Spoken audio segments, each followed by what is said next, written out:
নমস্কার বন্ধুরা, আমি সঞ্জু। আজ আবারও জিভে জল আনা ভিন্ন স্বাদের একটা রেসিপি নিয়ে হাজির হয়েছি। আজ আমি তৈরি করব ফুলকো ফুলকো সাবুন লুচি। এই রেসিপিটা কিন্তু তোমরা সহজে, অতি সহজে একদম ঘরে থাকা উপকরণ দিয়ে তৈরি করে ফেলতে পারবে। তাছাড়া তোমরা রেসিপিটা যে কোনো উপবাসের দিনে, একাদশীর দিনে বা নিরামিষের দিনে তৈরি করে খেতে পারো। আর হ্যাঁ, আমার যারা নতুন বন্ধুরা এই ভিডিওটা দেখছো তারা প্লিজ আমার চ্যানেলটা সাবস্ক্রাইব করে দিও। ঠিক আছে, তাহলে চলো তোমরা দেখতে থাকো এই রেসিপিটা আমি ঠিক কী প্রসেসে তৈরি করছি। বন্ধুরা, রেসিপিটা করার জন্য আমি এখানে বড় দানার সাবু নিয়ে নিয়েছি। আমি এই কাপের 1.5 কাপ সাবু নিয়ে নিই।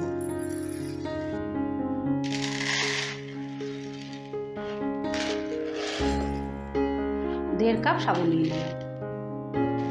এই দেখো, বড় দানার সাবু নিয়েছি। এবারে আমি সাবুটাকে ভেজে নেব, তার জন্য একটা কড়া বসিয়ে দিয়েছি। সাবুটা দিয়ে দিলাম। এবার সাবুটাকে ভালো করে ভেজে নেব। এটা নাড়তে নাড়তে বেশ কিছুক্ষণ ভাজতে হবে, প্রায় 5 মিনিটের মতন। নাড়তে নাড়তে চটপট চটপট করে আওয়াজ হবে আর আরও সাদা হয়ে যাবে। তখন বুঝবে যে সাবুটা ভাজা হয়ে গেছে।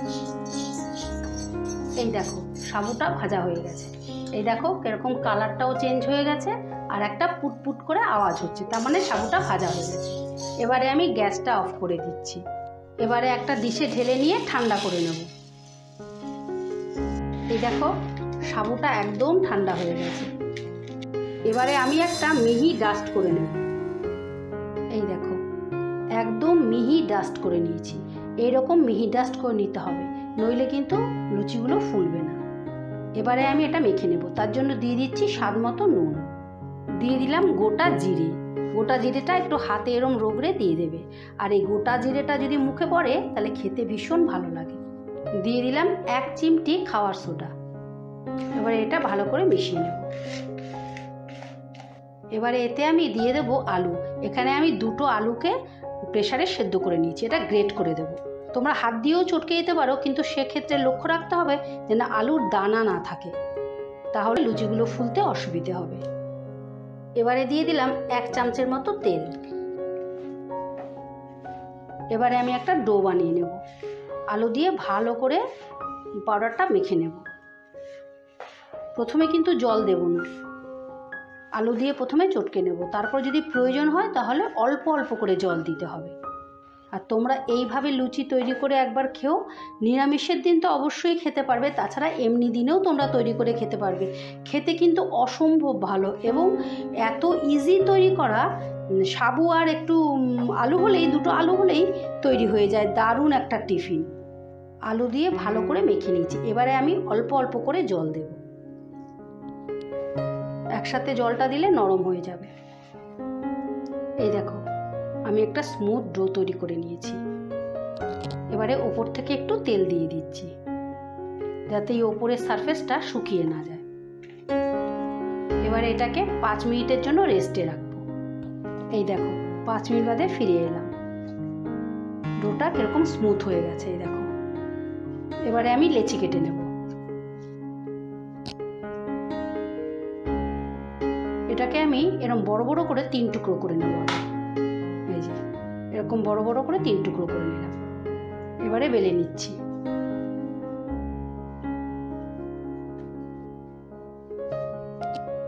একটা বড় রুটির মতন বেলে নেব প্রথমে। এই দেখো, এরকম একটা রুটির মতো বেলে নিয়েছি। এবারে আমি এরকম সাইজের একটা বাটি নিয়ে নিয়েছি, এটা দিয়ে কেটে নেব। তোমরা এইভাবেও বেলে বেলে নিতে পারো, কিন্তু যাতে এক সাইজের হয়, দেখতে ভালো লাগে, জন্য আমি কেটে নিচ্ছি।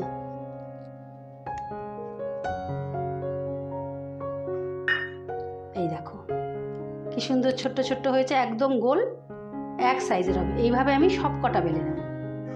এই দেখো, আমি 4টে বেলে নিয়েছি। এই 4টে প্রথমে আমি ভেজে নেব। বেশি একসাথে বেললে কি হবে, যেহেতু সাবুর জিনিস শিং করে যাবে। এবারে লুচিগুলো ভাজার জন্য আমি একটা কড়া বসিয়ে দিয়েছি। কড়ায় দিয়ে দিচ্ছি সাদা তেল। বন্ধুরা, তেলটা গরম হয়ে গেছে। এবারে আমি একটা একটা করে লুচি ভেজে নিচ্ছি।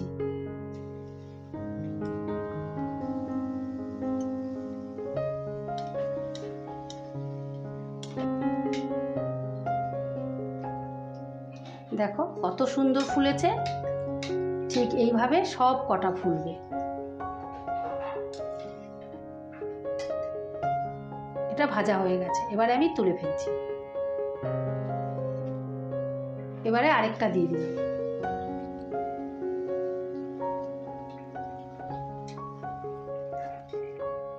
বন্ধুরা, এইভাবে তোমরা তৈরি করে একবার কিন্তু অবশ্যই খেও, আর খেয়ে যদি ভালো লেগে থাকে তাহলে আমার ভিডিওটা একটা লাইক আর শেয়ার করে দিও প্লিজ। আর কমেন্ট করতে ভুলো না যেন যে খেতে রেসিপিটা কীরকম ছিল। এটাও ভাজা হয়ে গেছে, এবারে তুলে ফেলছি। এইভাবে আমি সব কটা ভেজে নেব।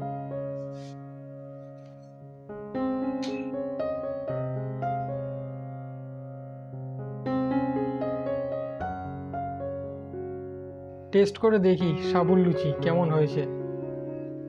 ওহ, নরম দেখো একদম, মানে তোমরা ছোট একটা গুলটি পাকিয়ে যাবে এতটুকু হয়েছে, এত নরম। এই দেখো, টেস্ট করে দেখি।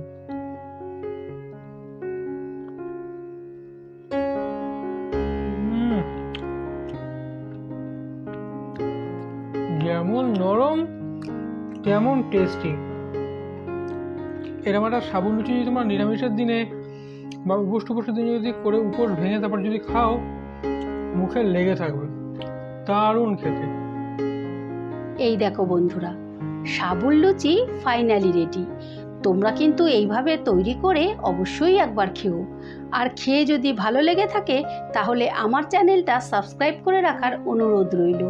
আমার চ্যানেলে এই রকম নিত্য নতুন রেসিপি আসতেই থাকে। ঠিক আছে, তাহলে আজ আসি, কাল আবারও কোনো নতুন রেসিপি নিয়ে হাজির হব। ততক্ষণ তোমরা সকলে ভালো থেকো, সুস্থ থেকো। টাটা।